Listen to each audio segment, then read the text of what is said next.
নমস্কাৰ আপোনালোক সকলোকে মোৰ ইউটিউব চেনেল আসাম এক্সাম কৰ্ণাৰলৈ স্বাগতম জনাইছোঁ। আপোনালোকৰ বাবে আজি এটা বিশেষ ভিডিঅ' লৈছোঁ। ভিডিঅ'টো হৈছে PG এডমিশ্যনৰ ক্ষেত্ৰত প্ৰয়োজন হোৱা DHE Unique ID। DHE Unique IDটো কেনেকৈ আপডেট কৰিব PG এডমিশ্যনৰ কাৰণে তাৰ ওপৰত মই এটা ভিডিঅ' বনাইছোঁ। PG এণ্ট্ৰেন্স এক্সামৰ যিহেতু ফৰ্ম ফিল আপ চলি আছে, তাত এই Unique ID লৈছে, গতিকে কেনেকৈ আপডেট কৰিব এই ভিডিঅ'ৰ যোগেদি মই জনাম।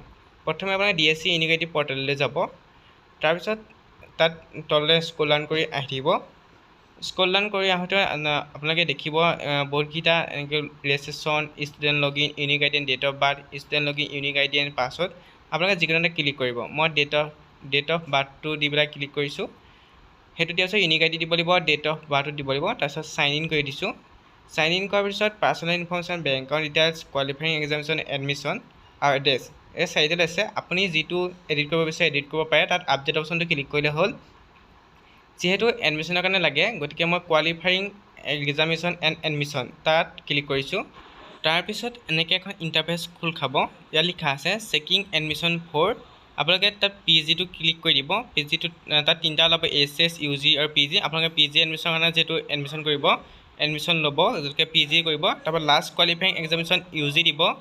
তাৰপৰা চেকিং এডমিশ্যন সেইটো ফাৰ্ষ্ট ছেমিষ্টাৰ দিব। তাৰপিছত আপোনালোকৰ ৰেজিষ্ট্ৰেশ্যন নম্বৰটো দি দিব, যিটো আপোনালোকৰ গ্ৰেজুৱেশ্যনত আছিলে ৰেজিষ্ট্ৰেশ্যন নম্বৰ। ৰেজিষ্ট্ৰেশ্যন নম্বৰটো দিয়াৰ পিছত ছেভত ক্লিক কৰিব। ছেভত ক্লিক কৰাৰ পিছত আপোনালোক আকৌ সেই মেইন পেজটোলৈ ঘূৰি আহিব। অহাৰ পিছত আপোনালোকে অলপ স্ক্ৰল ডাউন নকৰিব, অলপ ওপৰলৈ যাব। ওপৰলৈ দেখিছে আপুনি একনলেজমেণ্ট ডাউনলোড অপশ্যনটো লিখা আছে, যেনে সেই একনলেজখন ডাউনলোড কৰি ল'ব। তাৰপিছত আপোনালোকৰ এখন নতুন একনলেজমেণ্ট ডাউনলোড হৈ যাব। এইটোৱে আছিলে আপোনালোকৰ আপডেট প্ৰচেছটো। যদি ভিডিঅ'টো চাই উপকৃত হ'ল তেনে লাইক, কমেণ্ট, শ্বেয়াৰ কৰিবলৈ আশা ৰাখিছোঁ। লগতে চেনেলটো ছাবস্ক্ৰাইব কৰিবলৈ আশা ৰাখিছোঁ। Thank U.